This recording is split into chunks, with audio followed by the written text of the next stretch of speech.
நாட்டையே உலுக்கிய எலும்புக்கூடு விவகாரம். இந்தியன் ஓவர்சீஸ் வங்கி விளக்கம். ஒடிசா மாநிலத்தில் பழங்குடி நபர் ஒருவர் தனது அக்காவின் இறப்பை நிரூபிக்க அவரது எலும்புக்கூட்டையே வங்கிக்கு தூக்கி வந்த சம்பவம் நாடு முழுவதும் பெரும் அதிர்ச்சியை ஏற்படுத்தியுள்ளது. நேரில் அழைத்து வரச் சொன்னதால்தான் இப்படி செய்தேன் என்று அந்த நபர் கூறினார். இது இன்னமும் பலருக்கு கோபத்தை ஏற்படுத்தியது.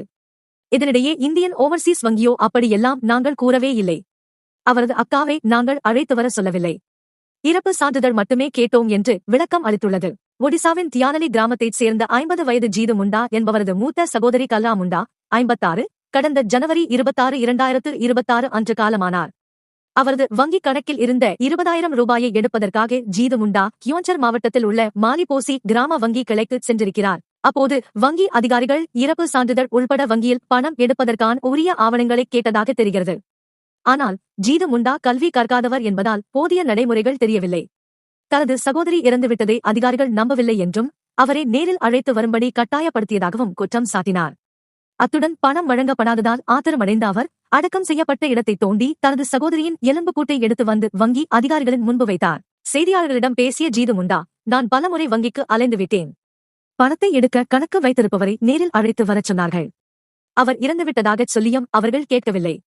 அதனால் விரக்தியில் கல்லறையை தோண்டி அவரது எலும்புக்கூட்டை ஆதாரமாக தூக்கி வந்தேன் என்று ஆதங்கப்பட்டார்.